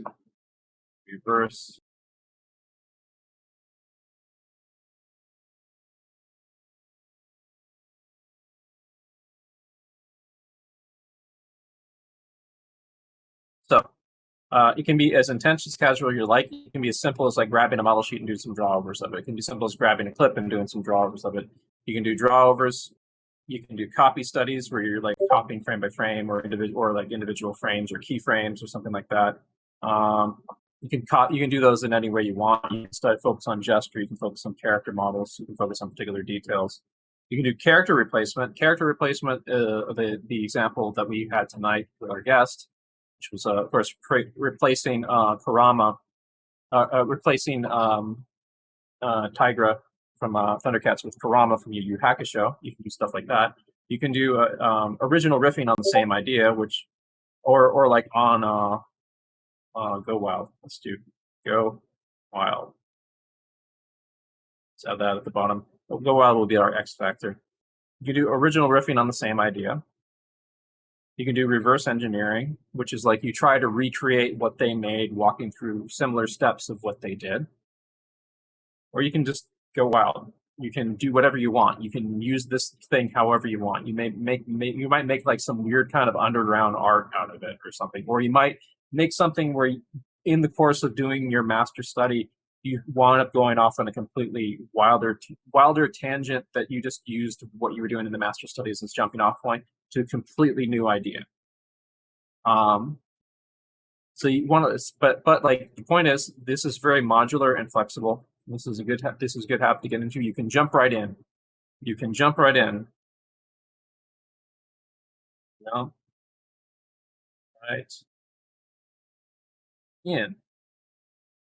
There's not any special ritual you have to do to do these. So you can literally just grab anything and start.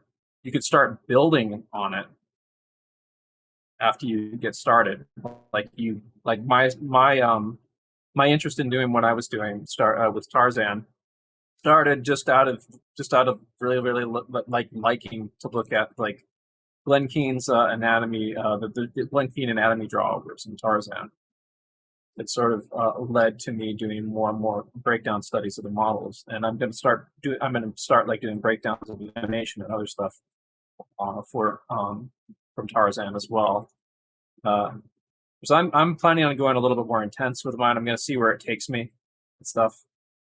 But yeah, as I said, you can literally just grab any clip that you want from like that you want to learn something from. You just do some quick drawover studies of it, or you can do like a full sequence drawover of the whole scene, or to replicate it yourself.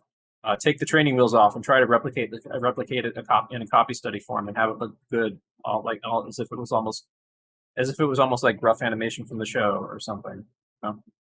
And you can also think outside the box. Like you saw what I was doing. Like I was finding where the concept artists were. I'm also like learning about the acting that Glenn Keane put into the character, why he made the design decisions he did. That's its own can of worms of stuff that I'm digging through, because Glenn Keane has an awful lot to say about acting and acting and animation, and a lot of his choices come down to very, very personally linked things and observations of human beings and stuff. So that's something that I'm also kind of learning, and I'm kind of dipping in addition to the anatomy stuff, the media anatomy stuff, which I'm mainly focusing on. But yeah, on that note, like George Bridgman is someone that Glenn Keane mentioned quite a bit. So I'm going to be doing more studies of George Bridgman in addition to this. So this is so this model sheet thing has sort of led me to a tangent with studying Bridgman, and Bridgman is good meat and potato stuff to study for artists. So it's a good excuse to get some Bridgman, George Bridgman drills in. And in addition to that, there is also Bern Hogarth, who was heavily referenced. Bern Hogarth was actually a Tarzan comic artist. He was also a figure drawing instructor. Made these amazing figure drawing books that were also heavily have a big heavy influence on Tarzan movie. So I'm also going to be studying him. And so you see, like, you can potentially make your master's studies and copies go down a whole path to eat like the whole cake, you know? And it doesn't have to be this deep. You can literally just like grab something you want to study just for the hour or for the day, if you're doing something like this. I may in the next few days I may get sick of like doing all the Tarzan stuff and like try doing something else for a little bit. But this is what I'm focusing on now because I'm getting a lot out of it, and I think that the huge amount of stimulation stuff around it, with all the amazing amount of research and information that went into that film, is something that you could potentially dig into for like months. So, and it's an excellent springboard for all kinds of other wholesome study, so on. And so yeah, what I'm going to do now is I'm going to encourage everyone here, grab your drawing pencils, start grabbing model sheets from Satay Dreams or anywhere else you can find them. Grab clips from Sakuya, whatever you want to do. Grab something that interests you, and start doing studies from it. You can take a model sheet and you can do some drawovers of the character, break it down, similar to like how Sarah did, for example. Or you can do this however you want. Like you can take whatever you want out of this. You can. Some of you guys you're here are hobbyists. Some of you want to become. Some of you are students. Some of you might even be industry professionals. Do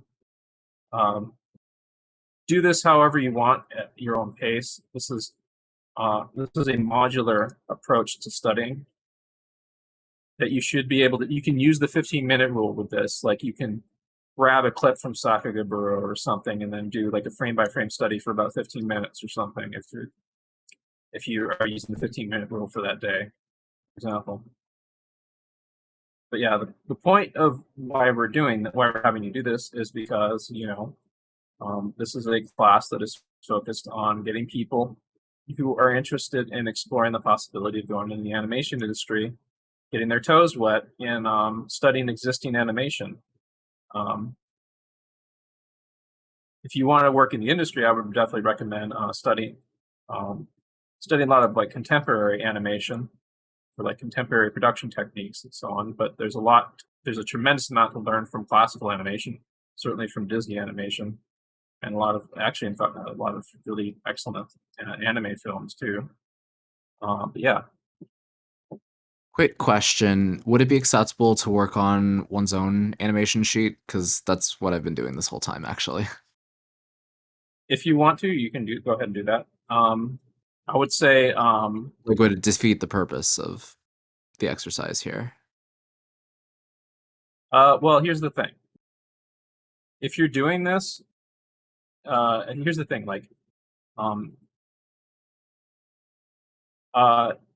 that is a matter of your own character design and your own. The reason why the purpose of doing this exercise is you're taking existing character design, so you don't. So like the job of like the character design is already done for you.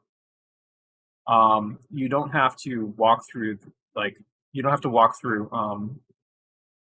designing a character. You have to adapt to the character design instead. You can also put your own personal spin on them. Like there's nothing wrong with you're not working on a real show production. You can put your own personal style spin on the character if you like. It's up to you if you want to like try to like really like seriously replicate it to make it look like it, to make it look indistinguishable from as if it like actually came from the show or something. But like but like the purpose of doing this is to get used to working with existing characters. So and getting used to adapting to different show production styles and stuff, and also like unless you're like a particularly experienced character designer, inherently there's going to be a lot of design shortcomings that in your character designs that will potentially make them difficult to animate, or they'll have like a lot of snags that you might not foresee. That is another no. By no means is there is it's certainly in anime production, definitely in Saturday morning cartoons. There is a lot of like inconsistency with how well executed character designs are for being conducive to animating. But my point is that you're not wrestling with character design stuff when you're doing these model sheet. You're doing model sheet copies and studies, and copying and studying existing animation. You're feeding your head with stuff that's already out there that you can then that will then inform and make your character design stronger, because you'll be able to like what I would suggest, if you like, feel free to like work on your own character, and if you want to like take an existing character, like a piece of character animation, and replace your character in place of the character for the animation, that's perfectly fine to do. But if like you want to get more out of doing this kind of stuff, I would try to invest some time in studying existing character designs, because that's going to make you, number one, that's going to make you more production ready if you can adapt to a variety of different character designs a lot quicker.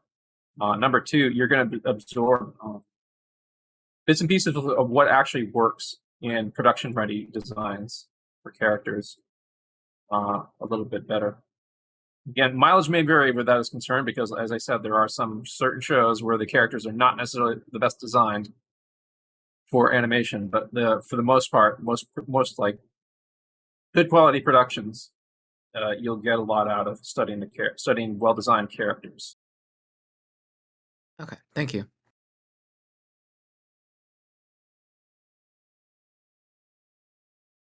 Anyway, I'm just kind of just like doing some gesture sketches while I field some questions here.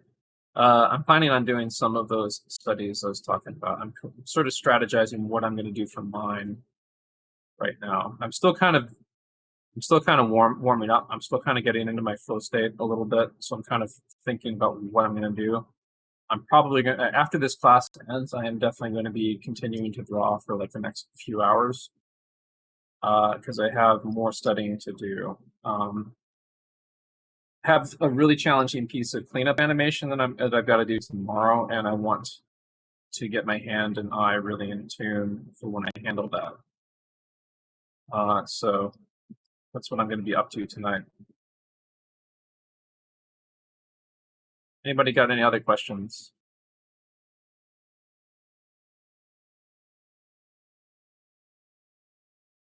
Feel free to ask questions later, but so hey, all right. So if you haven't already, folks, start grabbing some model sheets. Start grabbing. I would recommend like doing kind of stuff like what I did. Like make some PureRef files, full of like bountiful, useful information or related stuff that you think might help you solve certain drawing problems. Like you can steal my file if you want that I uploaded to chat earlier. I've got some live action figures in there. I've got like lots and lots of concept art, rough animation of Tarzan. I've got related things like some of the Tarzan comic artists, some sketches that I found.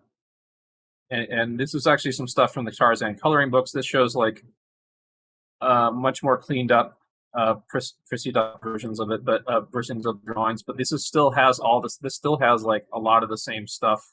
This is like a modernized version of like the Tarzan comic books in a weird way. There's still like a good sense of like all the principles that went into drawing the animated characters in the film are still present in these. Disney has some really good artists in a lot of their coloring books. Like that hand there is really fantastic right there. Some of these are actually based on frames from the film, but like this comes live on its own terms for the coloring book illustration, because the artists put their own spin into it a little bit. Yeah, like got little notes from Tangled, from Glen Keane about stuff. Lots and lots of things. Like this page in particular on decisiveness has been really helpful for me.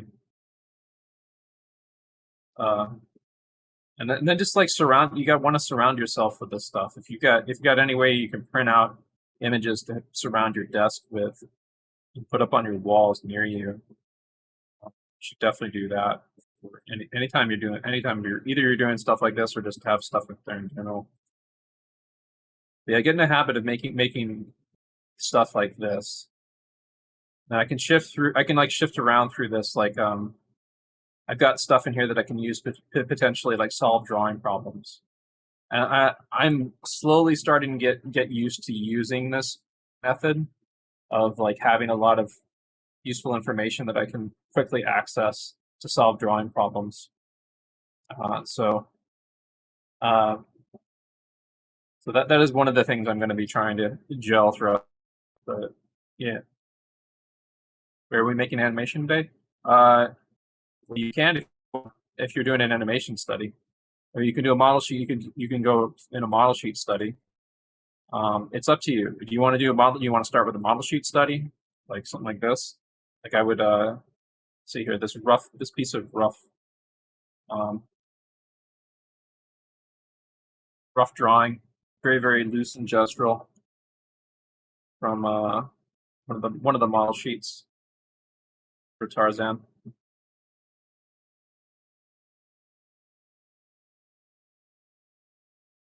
I'm trying to make a model sheet for my storyboard, but it's a model of a cat, not a human. It doesn't matter if it's a cat or a human. It's a character, isn't it?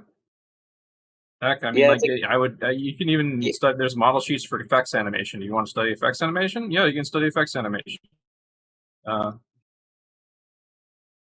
Doesn't matter. I was thinking of Study looking. whatever you want. I was thinking of Right. trying to look at model sheet from like Aristocats or whatnot to give me a good basis for like a reference or whatnot. Or maybe I should just start Yeah. looking at pictures of cats. No, Aristocats is a good one because Disney actually did like look at and study a lot of cats for that film.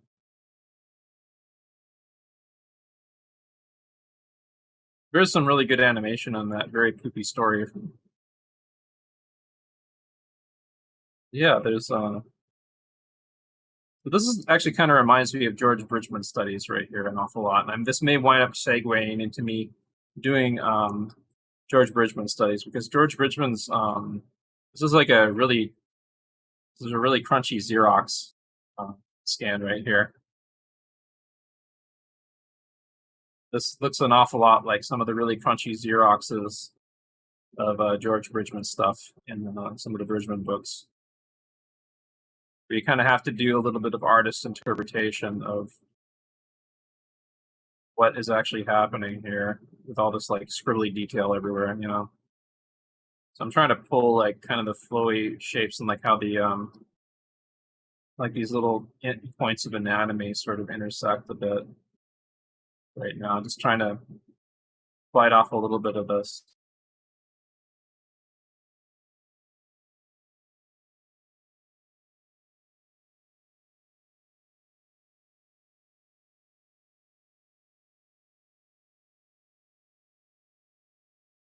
And of course, my my understanding of this is going to be incomplete because I compared to like the Disney animators that worked on this, because there's a lot more for me to digest in order to pull this guy off. And here's the other thing: like, I actually am. There is a couple characters I have in mind that I want to use what I'm learning on Tarzan here to go into their design. So what you were asking about earlier, with like, can I do my own original character? Sure, you can if you want, but like, remember, like, the purpose of doing this is to understand from existing stuff. Do you want to? Is there a similar animation style or similar character design that you want to learn from, or has some elements that you want to pull from for your own work, for your own character? You should definitely do a study like this, or studies like this for that.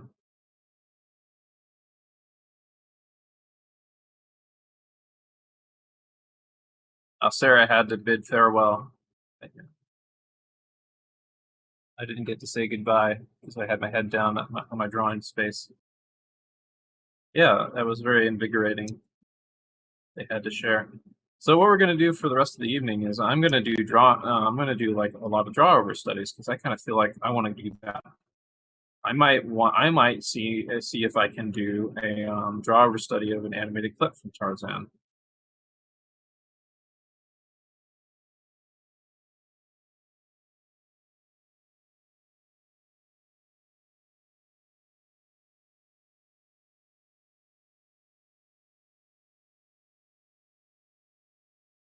I don't know if they made like a model of this, the maquette Tarzan Disney, because I know that Disney made like reference maquettes for their animators. I think there were several made for Tarzan. Yeah, and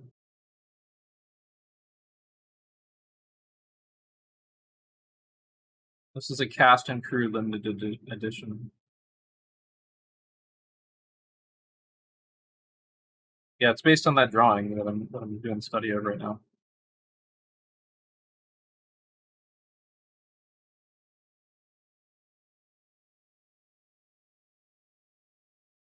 One of young Tarzan. But yeah, like animators would actually use these as animators would use these Disney animators would use these maquettes as reference.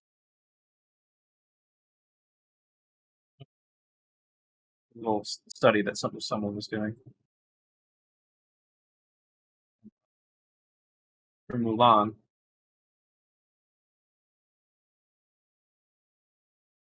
"2D animated production, but they're using like these 3D sculpts, three-dimensional sculptures.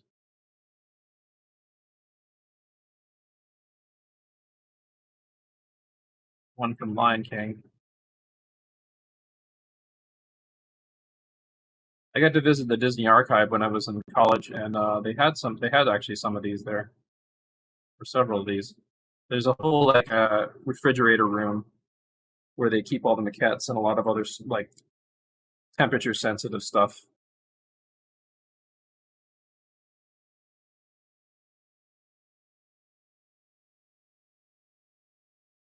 Yeah, maybe finding some photos of. Now that I'm thinking about it, like it's like getting another piece of the puzzle of this continual like multi-day study project that I'm doing. Of another piece of the puzzle is those maquettes they used on the production.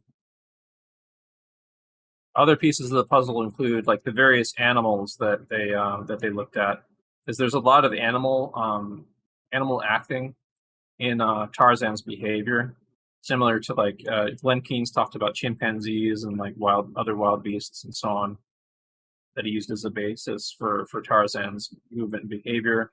They also reference surfers an awful lot, surfers and skateboarders an awful lot for how Tarzan moves.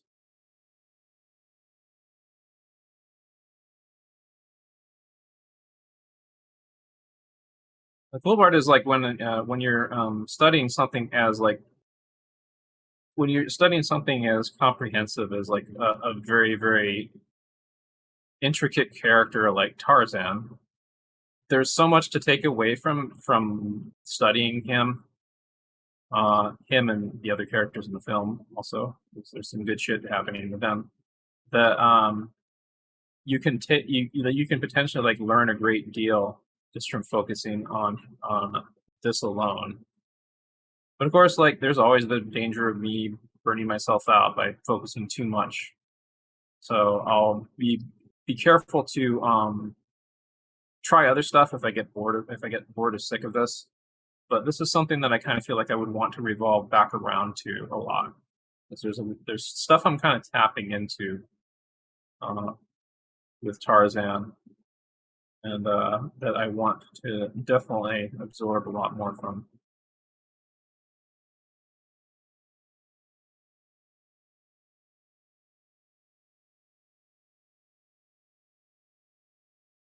So yeah, this is going to be drawing period for all you guys. It's not exciting.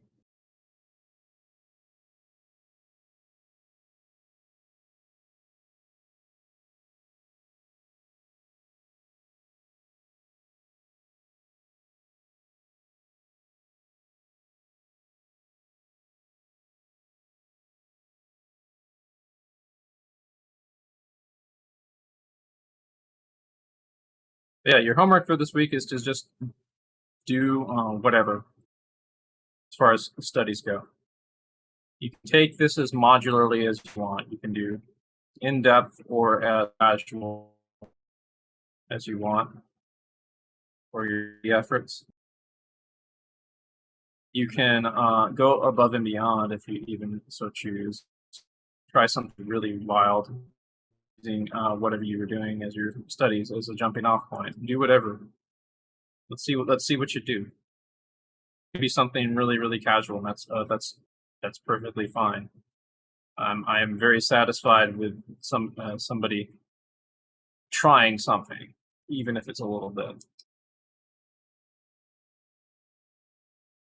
Because that trying something leads to trying a little more, trying a little more.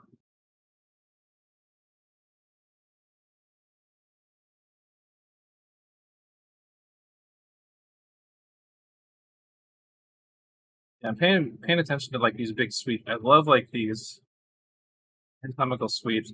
I found an awful lot of footage of Glenn Keane drawing, including drawings of Tarzan, and it has kind of helped wrap my head around a little bit how he thinks, somewhat. But I want to find way more. Oh my god, like I don't think there's anything that's quite as there's nothing that will teach you as rapidly in animation than physically standing by a master animator's drawing desk as they're doing a demonstration for you. That's actually how I was initially taught by a couple of Disney animators who worked with Glenn Keane when I was in school. There's a couple of Disney animators that ran the animation department I was in. So I never got Disney quality good. That's something that's been sticking in my craw all these years since I entered the industry. I want very much to become Disney material in the time I have left on this earth. Not least of which, because I guess Disney's just reopened their 2D feature animation department.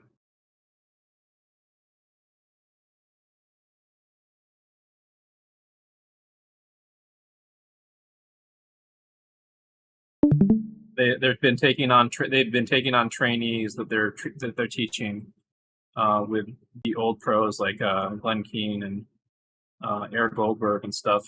I think pretty sure Glenn Keane is teaching, but I know Eric Goldberg is teaching teaching a lot of like new folks right now in Disney's 2D animation training program right now. And they are planning on starting up a new wave of 2D animated feature films.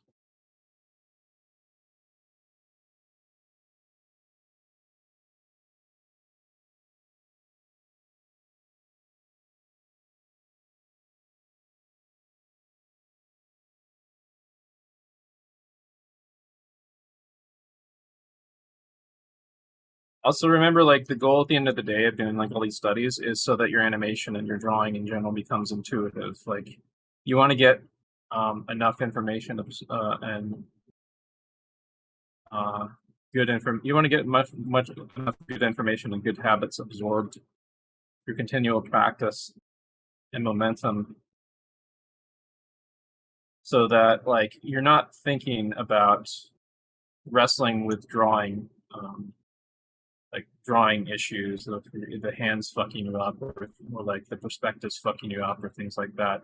You're doing much. Well, I mean, that's still going to happen. Let's be real. But I mean, you are thinking on a much higher level. You can solve a lot more of the simple problems with drawing intuitively, and you're thinking more about performance. In the case of like Disney feature animators, that would be acting and story.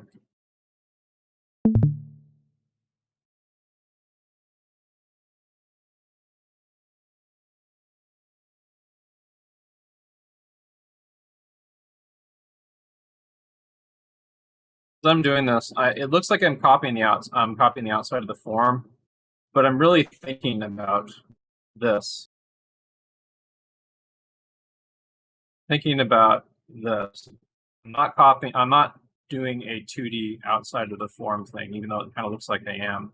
I'm thinking about like how these shapes intersect stuff, even though I'm not drawing that. Thinking about like the direction of that thigh and so on.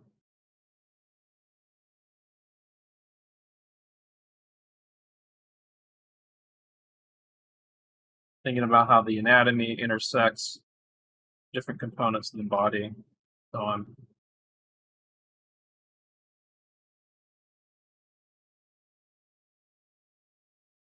This is to get this into my bloodstream.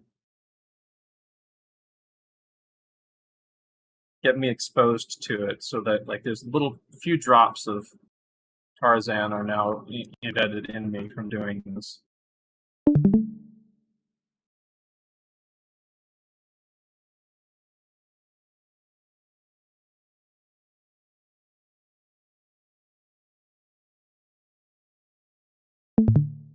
And one potential experiment that you can do, let's see here. Yeah, see, look at that. It's actually look pretty neat. And the reason why they still kind of look like they keep the dimensionality of them, even though I didn't do like those like wrap over, because I was thinking about I was thinking about three-dimensional form, like how the anatomy intersects there, like with the direction that the muscle groups and the muscles are pointing and things like that, the direction the head's facing and so on. You can see I did like a little side plane of the head right there. And a lot of this stuff is starting to come out of me more intuitively. Like I'm a lot more intuitive with like adding those side planes to the head and other things like that. That's because I've been practicing it regularly. The goal of this kind of practice, where you're continually building on what you're doing every day, is so that it becomes intuitive. You want it to be intuitive so that you can be, like I said, thinking at a higher level, and it takes practice. It's fucking like skateboarding or like surfing. It is a physical skill. You will lose it when you don't practice it, for the same reason that you get worse at skateboarding when you miss a day of practicing your tricks or whatever. But that's okay. You just get back up on the board and you get going. You also find that you are able to, the more experienced you get, the quicker you are able to get your hand and eye back up in tune, even if there's a long period where you haven't been drawing recently. You will kind of surprise yourself how quickly you're able to do it sometimes.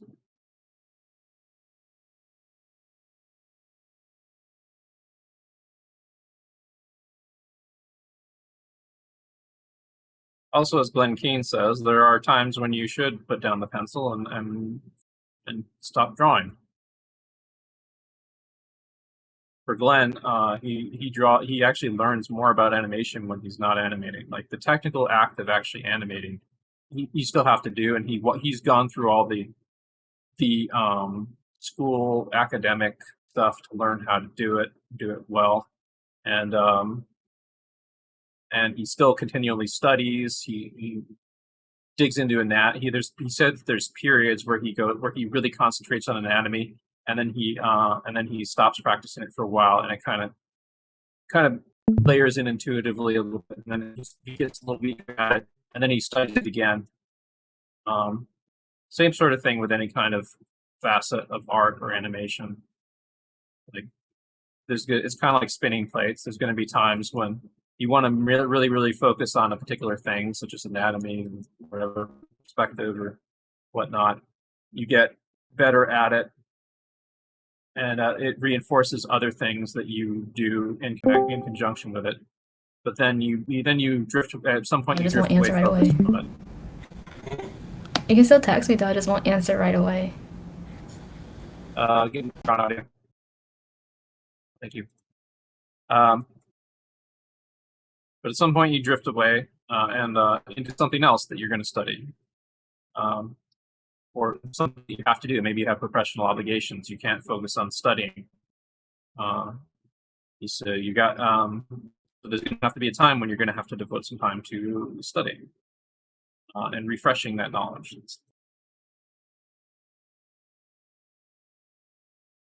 Kind of like snorkeling and coming up for air or something in a weird way. But yeah. Pretty fun little draw over study of that model sheet. That was pretty fun feel to it. I kind of like how my lines turned out.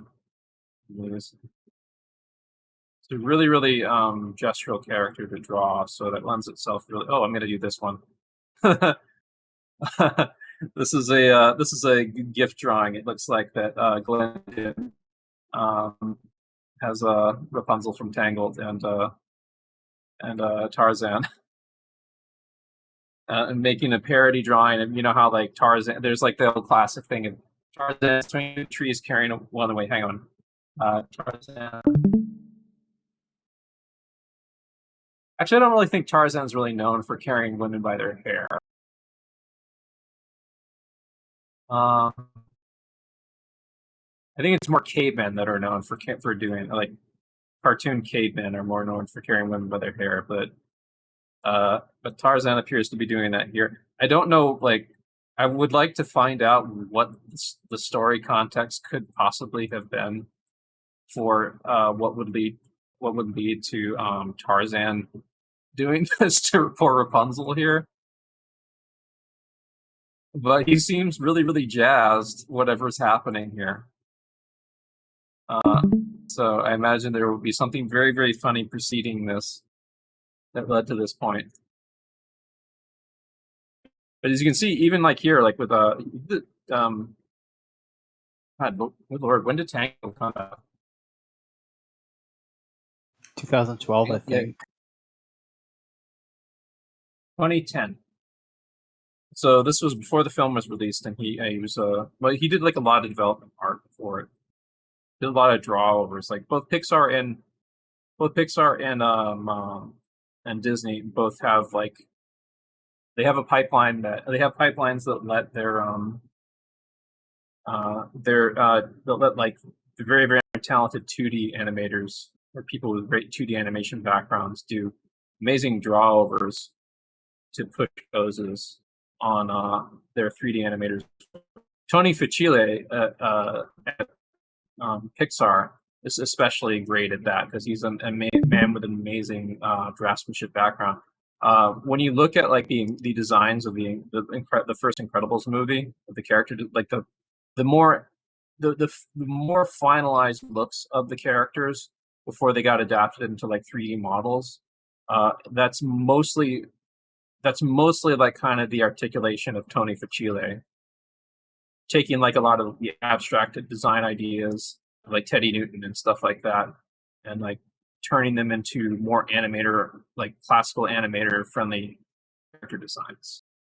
Tony Facile, of course, I think he's also an animator. I think he's also an animator at Pixar. I don't know if he's an animator or story artist. I'm pretty sure he's an animator, but maybe just both. Maybe just like everything. I don't know, but to keep up with that. But yeah, like there was a making of thing. I was like doing a little deep dive into like some Pixar stuff. With watching a thing with this guy talking about what he did to get hired at Pixar and whatnot.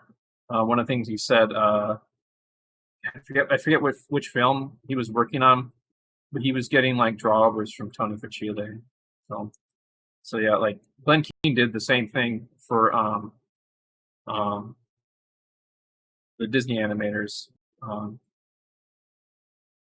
Tangled and several other films before he actually left. I think he's back with them now. I don't know. We'll look. Let's pick up. If he does come back, probably like a capacity or something. I don't know. But yeah. Question. Yeah. I noticed that the Model Sheet Monday channel is archived, so I was wondering where would I post so I get feedback. Yeah, you can just post it into a feedback channel, or you can post it into an art channel, and if you just want to share. You mean on my server? Yeah, on your server. For now, I'm gonna be you can just if you want feedback on something, you can just post it in the feedback section. But otherwise, you can just post it in like art or animation, or sketchbook shares is also a good one. I may reintroduce the Model Sheet Monday section at some point, but I don't know. I don't know about that. I did some like server house cleaning a while ago. Oh, actually, you know what? Actually, no, I do have something. I do have somewhere you can put it. It's right here. So let's see. Whoops! Oh, that was NDA. I almost NDA'd you guys. Put a misclick there. That's the production server for Laxadaisy. So let's see here. So I've been using the Sakuya Salaryman thing right here. Oh yeah, actually. Put them in here. You see this thread? In here. Model Sheet Monday folks. Monday folks. Maybe I should change this to that Model Sheet Monday. So, what is Model Sheet Monday?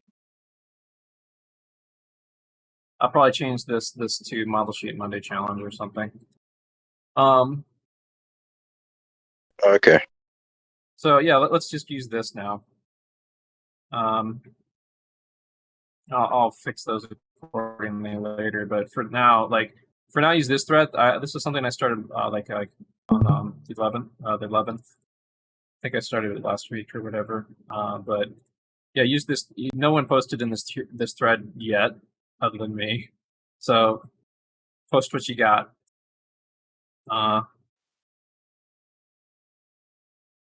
I'm gonna add a little addendum here. And also post model special note. Studies, prep, sketches, whatever else here, even bits of reference.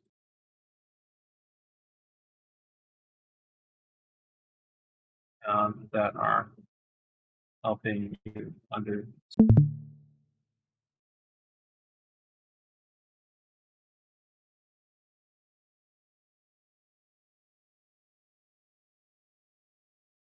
Those of the artists.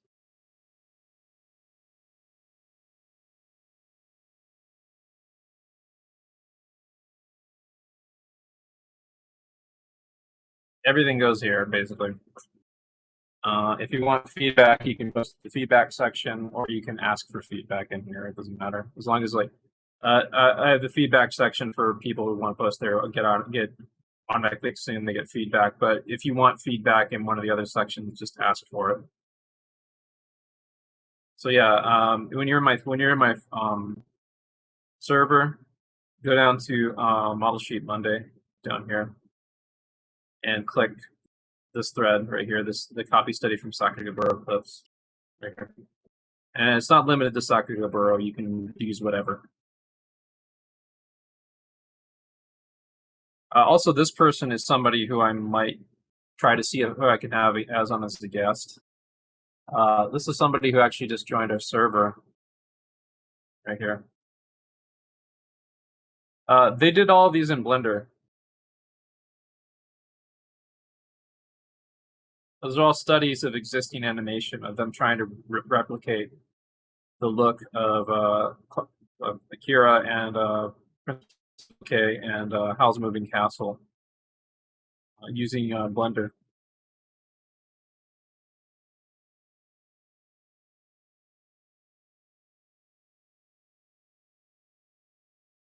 So I might try to see if I can have one as a guest in the future potentially.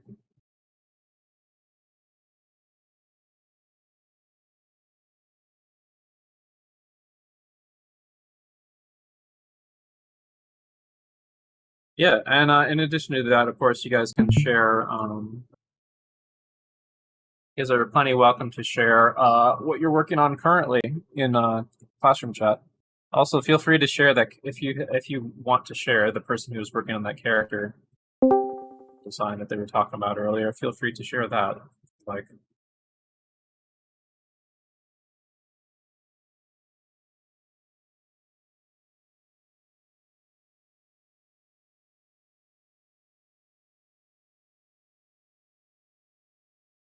You can see you see that little line that he drew right through here. This is about where like Tarzan's foot would be, something over there.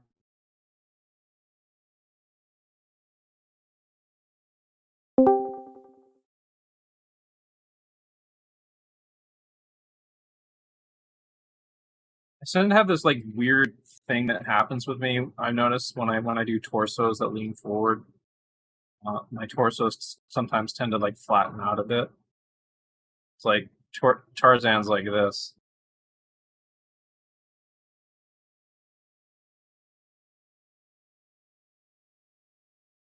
Mr. Flat Body there.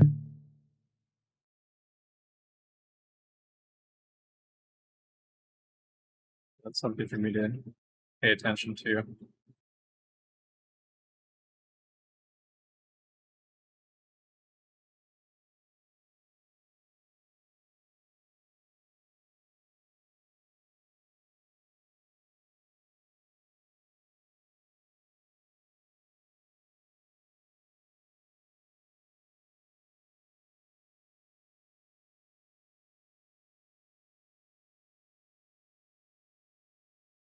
So I've been kind of reluctant to upload like previous classes because some of them have been kind of not quite what I was shooting for this class. I may upload some of the past ones we've had here, but I think that this one more than likely, since if Bitterbun is recording for me right now, I may actually upload it. But I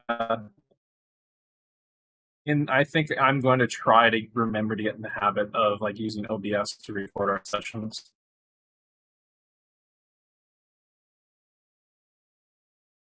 So it is a bit of a pain to set that up, and it does take a big burden off my shoulders when Bitterbun records us.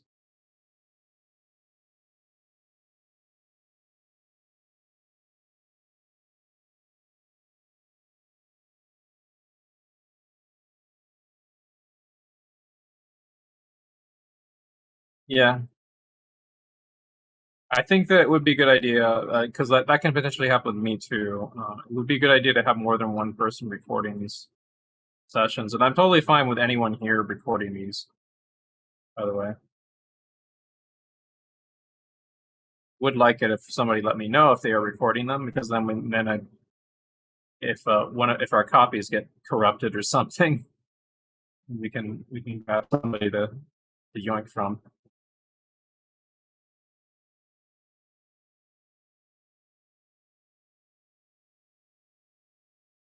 With that egg shape of the torso, it's flattening a bit for me.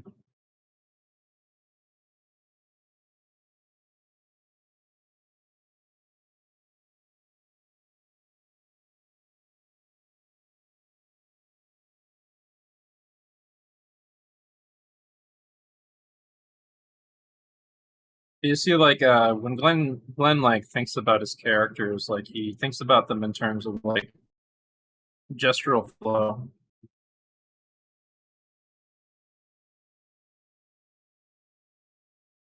It looks like he definitely started the drawing kind of thinking in those terms. It's like Tarzan so aggressive and for like come on, let's go, and then Hansel getting yoinked along here by your hair.